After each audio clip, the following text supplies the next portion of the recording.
அனைவருக்கும் முதலில் என் வணக்கத்தை தெரிவித்துக் கொள்கிறேன். வேதத்தின் நாயகனாக வேத பரம்பொருளாக வீற்றிருக்கும் வரசக்தி விநாயக பெருமானை மனதாரத் தொழுது திருக்கோவிலூரில் வீற்றிருக்கக்கூடிய உலகளந்த பெருமான் பூங்கோள புஷ்பவள்ளி தாயாருடைய அநேக ஆசீர்வாதத்தோடு இந்த ராகு கேது பெயர்ச்சியை உண்டான ஏன்னா பயிற்சிகளிலே நாம் பார்க்கக்கூடியது சனி பெயர்ச்சியை விரும்பி பார்ப்போம். அனைவருக்கும் ரொம்ப ரொம்ப பிடித்தது சனி. பொழுதோனிக்கும் அவரை பற்றி நினைக்காதவர்கள் இல்லை. அந்த சனியுடைய பெயர்ச்சி அதற்கு பிறகு என்று சொல்லக்கூடியது 18 மாதங்களை உடைய ராகு கேதுடைய பெயர்ச்சி. சென்ற பதிவு வரை பார்க்கும் பொழுது சிம்மம் வரை பார்த்திருப்போம். இப்பொழுது கன்னிகா ராசிக்கு உண்டான ராகு கேது பெயர்ச்சி எவ்வாறாக இருக்கும் என்று பார்க்கும் பொழுது ஏற்கனவே நான் அன்றைய தினம் முதல் பதிவிலேயே குறிப்பிட்டிருக்கும்போது அதாவது மேஷராசியில் இருக்கக்கூடிய ராகு பகவானானவர் ரேவதி நட்சத்திரத்தில் குருவுடைய வீடான மீனராசிக்குள் சஞ்சரிக்கிறார். அதே சமயம் கேதுவானவர் சித்திரை நட்சத்திரம் 3ஆம் பாதத்திலிருந்து 2ஆம் பாதமான கன்னி ராசியில் பிரவேசிக்கிறார். புதனுடைய இல்லத்தில் பிரவேசிக்கிறார் என்று நான் ஏற்கனவே சொல்லியிருந்தேன். அந்த காலகட்டங்களில் இயற்கை சீற்றங்களை பற்றியும் சொல்லியிருந்தேன். சில நோய்கள் வரும் என்பதை பற்றியும் நான் குறிப்பிட்டிருந்தேன். வைரஸ் இது மாதிரி வரும் என்பதை பற்றியும் குறிப்பிட்டிருந்தேன். இப்போ அதை தொடர்ச்சியாக கன்னிராசிக்காரர்களுக்கு உண்டான பலாபலன்கள் எவ்வாறு இருக்கும் அப்படின்னு பார்க்கும்பொழுது கன்னிராசிக்கே அப்படின்னு பார்க்கும்பொழுது ஜென்மத்தில் கேதுவும் 7ஆம் இடத்தில் ராகுவும் அமையப்பெறுவது அவ்வளவு சிறப்பினை ஏற்படுத்தி கொடுக்காது. ஏனெனில் சந்திரனோடு கேது இணைவு என்று சொல்லக்கூடியது மனோரீதியான போராட்டம், ஸ்ட்ரெஸ், குடும்ப வாழ்க்கை, எதிரிகள், உறவுகளுக்குள் போராட்டம், சொந்த பந்துக்குள்ள நெருக்கடி, இது அனைத்தையும் ஏற்படுத்தி கொடுக்கும். அதே சமயம் அப்படின்னு பார்க்கும் பொழுது செய்தொழிலில் நெருக்கடிகள் ஏற்படுவதும், அதே சமயம் பார்க்கும்போது இளம் வயதுக்காரர்களாக இருந்தால் 36, 42 அவங்களுக்காக இருந்தால் கண்ணை கட்டிக்கிட்டு இருக்கிறதும், ப்ரெஷர், ஏற்கனவே ப்ரெஷர் இது மாதிரியான நோய்களில் பாதிக்கப்பட்டிருப்பவர்கள் முறையான சிகிச்சை எடுத்துக்கொள்ளவினில் அதிகமான பாரத்தை சுமக்கக்கூடிய காலகட்டங்களாக உள்ளது. ஏன்னா கேது என்று சொல்லக்கூடியவர் மயக்க நிலையிலும் கொண்டு வருவார், வேறு விளைவான நிலைகளிலும் எடுத்து வருவதற்கான வாய்ப்பு ஏற்படுத்தி கொடுக்கும். அதே சமயம் என்று சொல்லக்கூடியதை பார்க்கும் பொழுது ஹிருதய சம்பந்தப்பட்ட பிரச்சனைகள் ஏற்படலாம். பிபி, ஹிருதய சம்பந்தப்பட்ட பிரச்சனைகள், அதே மாதிரி நரம்பு சம்பந்தப்பட்ட பிரச்சனைகள். ஏன்னா புதன் கேது இணைவு என்று பார்க்கும்போது பரிசு வாயு என்று எடுத்துக்கலாம், அசிட்டிக்னு என்ன எடுத்துக்கலாம். அந்த அசிட்டிக் பிரச்சனை ஏற்படுத்தலாம். அல்லது புதன் ராகு கேது அப்படின்னு பார்க்கும் பொழுது நரம்புகள், நுண் நரம்புகளுக்குள் பிரச்சனைகள் ஏற்படுத்தலாம். அதே சமயம் அப்படின்னு பார்க்கும்போது உறவு வகைகளில், ஏன்னா புதன்னா காதல் கிரகம்னு எடுத்துக்கலாம், காதல் கிரகம், நட்பு கிரகம், அது மாதிரியெல்லாம் எடுத்துக்கலாம். இந்த காலகட்டங்களில் புதனுக்கு அப்படின்னு பார்க்கும்போது நான் ஏற்கனவே சென்ற ராசிகளுக்குள்ளும் சொல்லியிருப்பேன், கூடா நட்பு கேடாய் விளையும் என்று. அது கன்னிராசிக்கும் பொருத்தக்கூடியது. எக்காரணம் கொண்டும் மனோ அழுத்தம் அதிகமாகாமல் பார்த்துக்கோங்க. தயவு செஞ்சு மெடிடேஷன் பண்ணுங்கள். மெடிடேஷன் செஞ்சு முதல்ல தூக்கமின்மை ஏற்படுத்தி கொடுத்துச்சுன்னா உரிய மருத்துவரை உடனடியாக பாருங்கள். அந்த தூக்கமின்மை தான் அடித்தளம் போடும். தூக்கமின்மை ஆஸ் யூஷுவல் தூக்கமின்மை வராமல் இருந்தாலே உடலில் இருக்கக்கூடிய அனைத்து கழிவுப்புகளும் வெளியே செல்ல மறுக்கும். அந்த பிரச்சனைகள் அதே மேலோங்கி அதிகமான சிக்கல் ஏற்படுத்தி விட்டுடும். கணவன் மனைவியாக இருந்தால் மனைவிக்கு கண்டிப்பாக வயிறு சம்பந்தப்பட்ட இடங்களில் பிரச்சனைகள் ஏற்படுத்தி கொடுக்கும். அதே மாதிரி கன்னிராசியை சம்பந்தப்பட்ட இருக்கக்கூடியவர்களுக்கு பாதங்களில் விரிசல்கள், பாத வலி, உள்ளங்கால் வலி இது போன்றவை அதிகரிக்கும். அதாவது நமைச்சல், எரிச்சல், ஒரு மாதிரி விதமான பிப்பு இருக்கிறது, இது மாதிரி எல்லாமே கொஞ்சம் அதிகமான அளவு ஏற்படுத்தி எடுத்துக்கொண்டு இருக்கும்.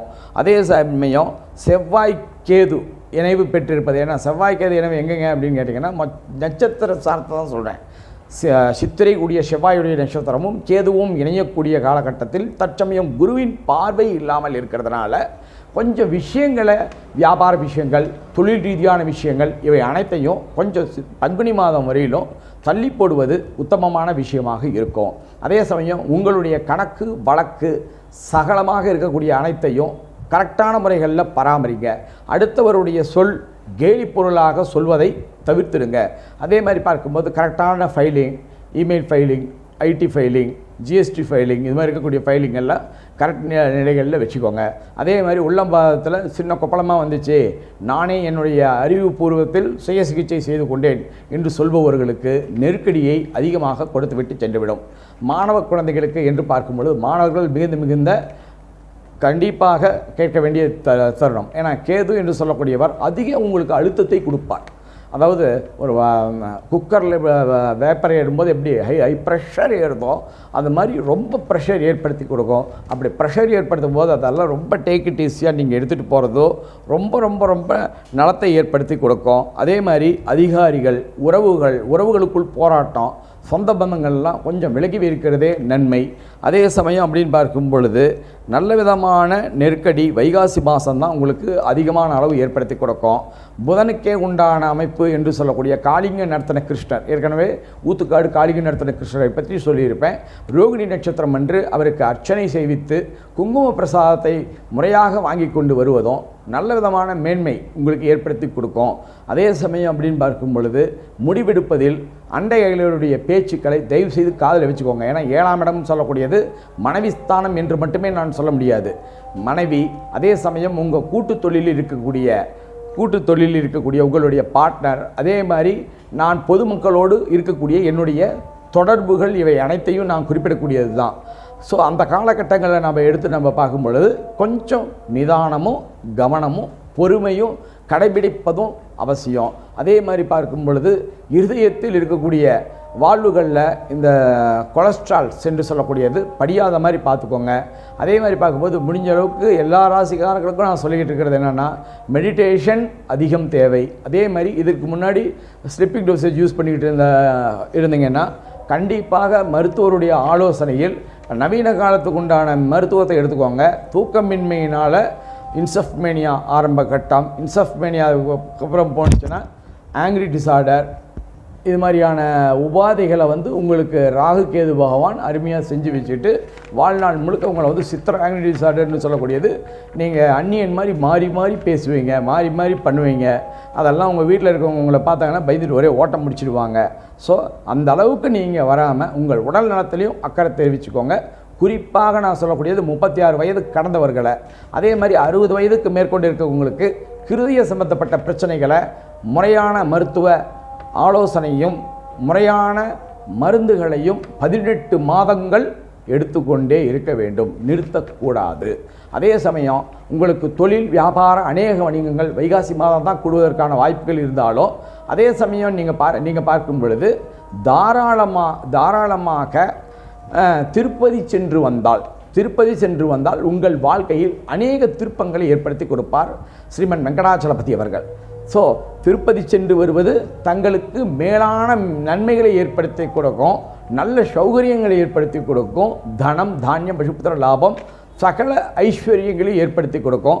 அதே சமயம் வணங்க வேண்டிய மகா காளிகா என்று சொல்லக்கூடியது இருக்கக்கூடிய பட்டீஸ்வரம் காளியை வழிபட்டு வருவதும், பட்டீஸ்வரம் காளி, அதே மாதிரி வனபத்ரகாளி, அதே மாதிரி மகிஷாசுர மகாமர்தனி, மகா காளிகா, வைஷ்ணவி, வராகினி, சண்டி, சாமுண்டி. அதே சமயம் ராகு கேது ஜென்மத்தில் இருக்கிறதுனால கண்டிப்பாக திருநாகேஸ்வரம் அல்லது திருநாகேஸ்வரமும் கீழ்பெரும்பள்ளமும் கண்டிப்பாக சென்று வந்தால் உங்களால் ராகு கேதுவினால் ஏற்படக்கூடிய அந்த நஷ்ட விளைவுகள் என்று சொல்லக்கூடியதை தவிர்க்கலாம். அதே மாதிரி வைகாசி மாதத்துக்கு மேலே உங்களுடைய ஸ்தானத்தை குரு பார்ப்பது விசேஷத்தை கொடுக்கும். அதுவரையிலும் குழந்தைங்க விஷயத்தில் போல்ட்டான முடிவெடுத்தேன், இதை பண்ணேன் அதை பண்ணேன், திருமணத்தில் நான் அவசரம் காட்டுறேன், அது மாதிரி எதுவும் தயவுசெய்து செய்துவிட வேண்டாம். அது அவர்களுடைய வாழ்க்கையை நெருக்கடியை ஏற்படுத்தி கொடுக்கும். மற்றபடி உத்தியோகத்தில் இருப்பவர்கள் அனைவருக்கும் வைகாசி மாதம் சிறப்பு. வயோதிகர்கள் தன் உடலை பார்த்துக்கொள்வது உத்தமம். மாணவர்கள் அடிமையாகக்கூடிய காலகட்டங்கள், பேரண்ட்ஸுங்கெல்லாம் ஒரே ஒரு சின்ன வேண்டுகோள், ஏன்னா இப்போ இருக்கக்கூடிய சுச்சுவேஷன் சரியில்லாமல் இருக்குது. தங்களுடைய பசங்களை நல்ல பழக்க வழக்கங்கள் இருக்கிறாங்களாங்கிறத கொஞ்சம் அடிக்கடி பார்த்துக்கோங்க. ஸ்ட்ரெஸ் ஆகாமல் பார்த்துக்கோங்க. ஸ்ட்ரெஸ் ஆனால் ஏதாச்சும் ஒரு கவுன்சிலிங் அதுக்கு கூட்டிகிட்டு போயிட்டு வாங்க. அனைத்திற்கும் மேலே திருப்பதி வெங்கடாச்சலபதி வழிபாடும், அன்னை பிரத்யங்காவளியுடைய வழிபாடு, அதே சமயம் பார்க்கும் பொழுது இருக்கக்கூடிய திருநாகேஸ்வரம், கீழ்பெரும்பள்ளம், ராகு கேது புண்ணிய கஷேத்திரங்களுக்கு சென்று வழிபட்டு வருவதும் தங்களுடைய வாழ்க்கையை ஏற்படுத்தி கொடுக்கும். அதே மாதிரி கன்னிராசிகளில் அப்படின்னு பார்க்கும்போது போன எதிரியே நான் தெளிவாக சொல்லியிருந்தேன், எந்த ஒரு ஊரின் பண்டிகையோ அதற்கு 7வது ராசி வந்து இதாக இருக்கும் அப்படின்னு சொன்ன அந்த ஊரின் தன்மையாக இருக்கும். இது எங்களுடைய மேலான கணிதத்தில் பார்க்கும் பொழுது தூத்துக்குடி மாவட்டத்தின் தெற்கு பகுதி, திருநெல்வேலி மாவட்டத்தின் மத்திய தெற்கு பகுதிகள் மற்றும் கன்னியாகுமரி மாவட்டங்கள் சார்ந்த இடங்களும், கேரளா சம்பந்தப்பட்ட இடங்களும், கேரளா இவை சம்பந்தப்பட்ட இடங்களையும் குறிக்கக்கூடியதாக இருக்கும்.